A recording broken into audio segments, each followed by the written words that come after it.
a fun week. Although it's always nice when Monday morning comes along when it's finished, but then you start planning for next year.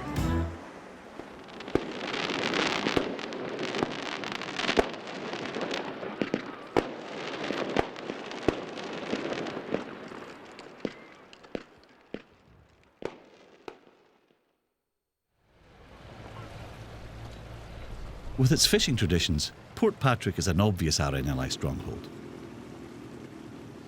Not so Kirriemuir in Angus. Landlocked and more famous for being the birthplace of Peter Pan creator J.M. Barrie, the market town's closest stretch of water is the Garry Burn.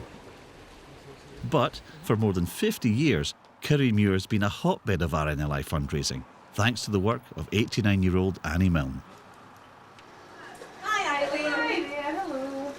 Today, come to swap over your collecting box. Yeah.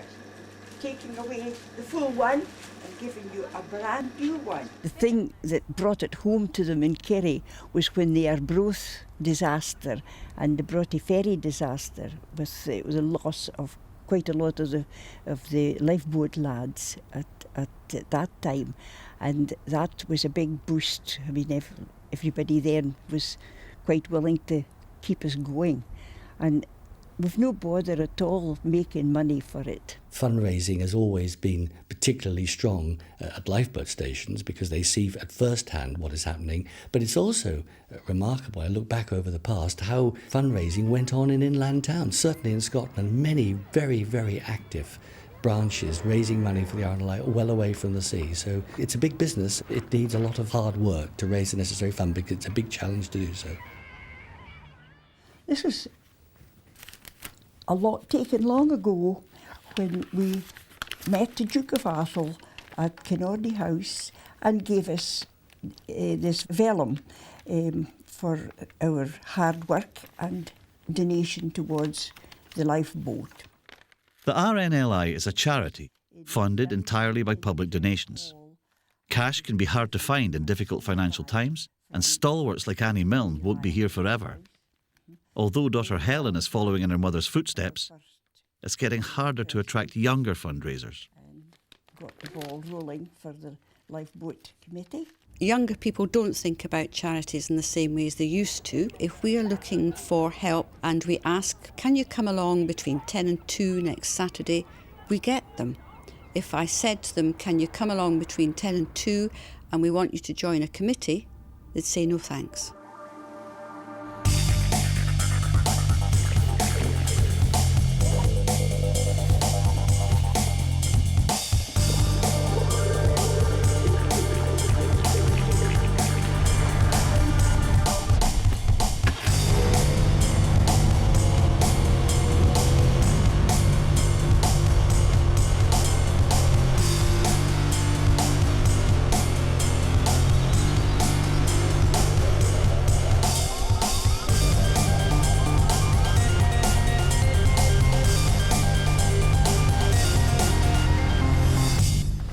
Hi, I'm Rona. Hey, I'm Freya. Hey, I'm Hannah. Hi, I'm Sylvia. And we're part of North Berwick Lifeboat Crew. The role of women in the institution has changed dramatically. In the early years, they were there to support their men emotionally and more practically to help launch and recover lifeboats. There used to be a saying at many stations, every man to the boat, every woman to the rope. With the old class of lifeboats, to put it quite bluntly, the domestic arrangements were a problem as well on board with women, and one has to acknowledge that. There was also a fear, if women came on board, they would be worried for them, that they would get in a difficult situation, they would need protecting, and all. That was an honourable thing to feel for crews. Down the years, women have taken a much more hands-on role, from administrators to boat designers and crew members.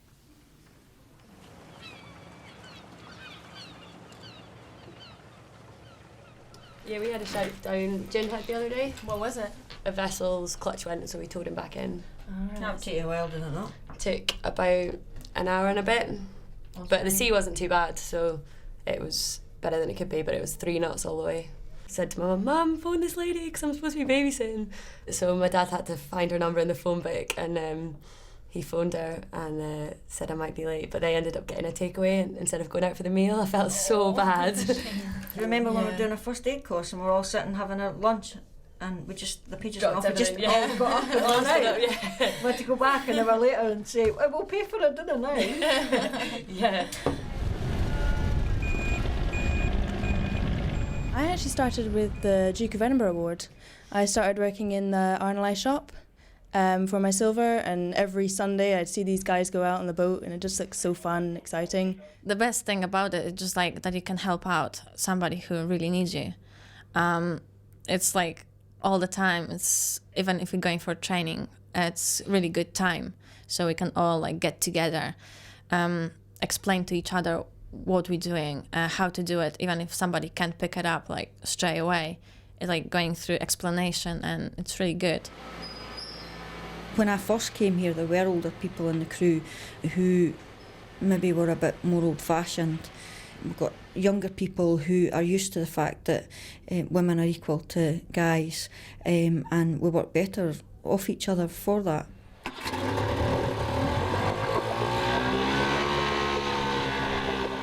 Some of the girls aren't as strong as some of the guys, but also some of the guys aren't as strong as some of the girls. But I mean, if we went out with a couple of girls who weren't maybe as strong as the guys and we had to lift a casualty into the boat, there's a way you can do it, just maybe different from the way you're being taught.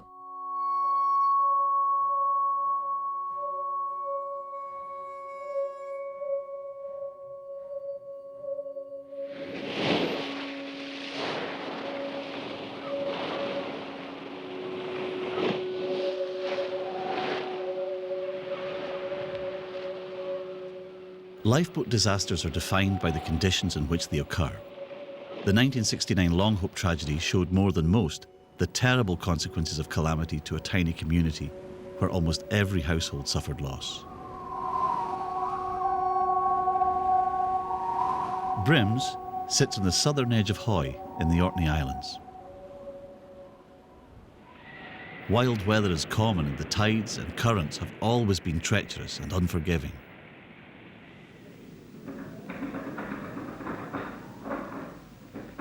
The Longhope crew, led by coxswain Dan Kirkpatrick, had been involved in several difficult rescues. Here they are, reconstructing a call-out in 1964. 4 years later, they came to the aid of Grimsby trawler the Ross Puma, and in driving winds and heavy breaking surf, they rescued all 15 crew before the boat broke up on rocks. On each occasion, Kirkpatrick was awarded a silver medal for gallantry.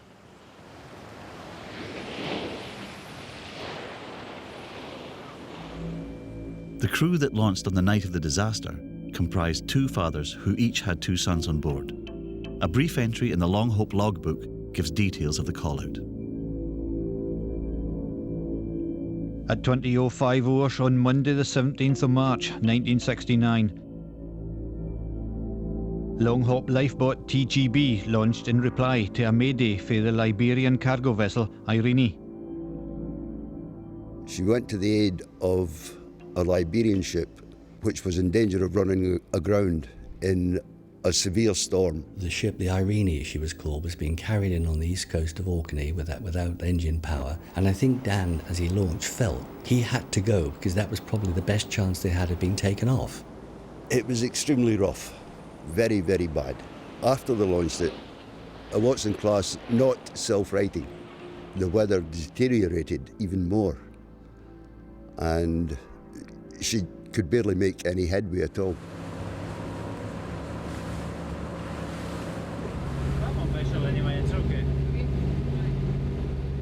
Longhope's current coxswain is Kevin Kirkpatrick, grandson of Dan. He was only 3 when the TGB went down. His father and uncle were also on board.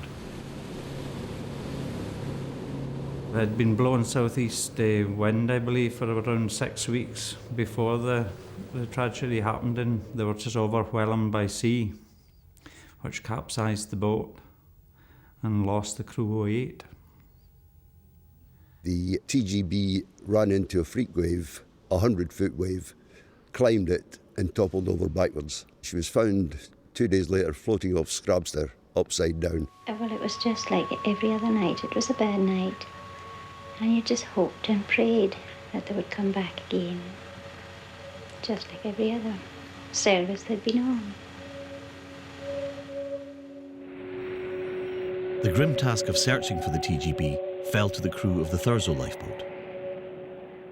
It hurts me a bit if I speak about it, you know.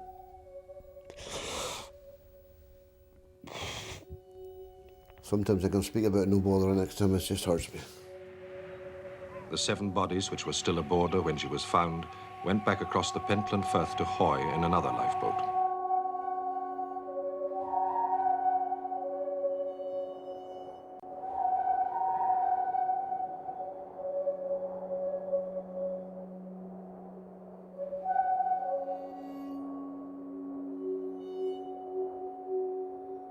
We towed the boat into scraps, but we never actually thought nothing about it at the time. It was just got on with the job. Afterwards, you sat down and had all these thoughts, you know.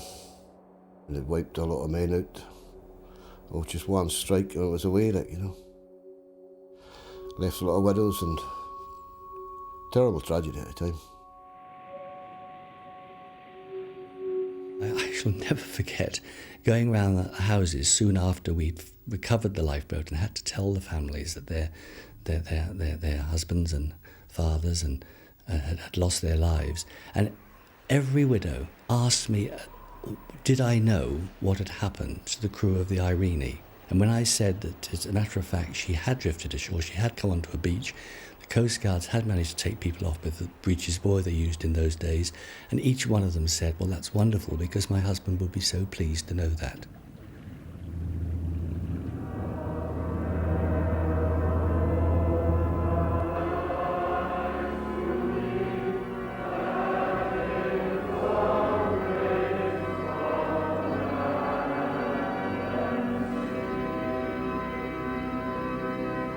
I now unveil this memorial to the glory of God and in remembrance of the gallant men of the Long Hope lifeboat.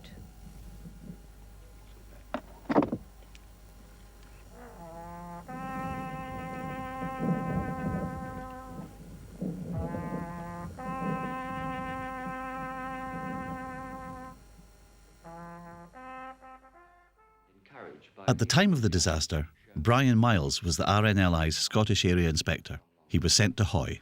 The sort of question that must be asked by the Committee of Management is, obviously, firstly, can a crew be provided for any lifeboat that was put to Long Hope?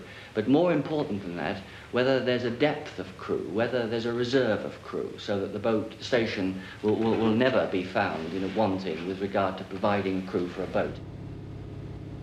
We're always keen to keep a boat in Long Hope after the disaster, and thankfully we did manage to do that, and we've always maintained a good crew number here as well. So from that side of things it's been easy because we've always had a lot of willing members.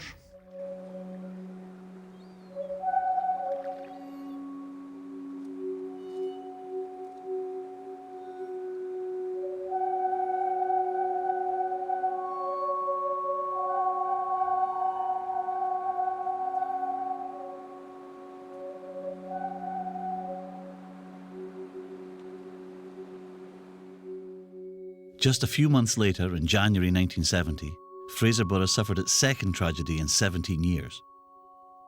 This photograph shows the Duchess of Kent lifeboat the moment before she was struck by an enormous wave and capsized. 6 of her 7-strong crew were drowned.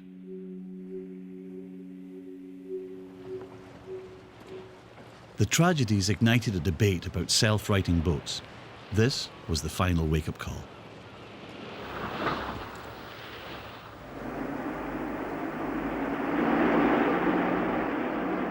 But there wasn't enough money to scrap the fleet and start again, so modifications were made to some of the existing boats, giving them airbags which inflated automatically, taking a capsized boat back to the surface.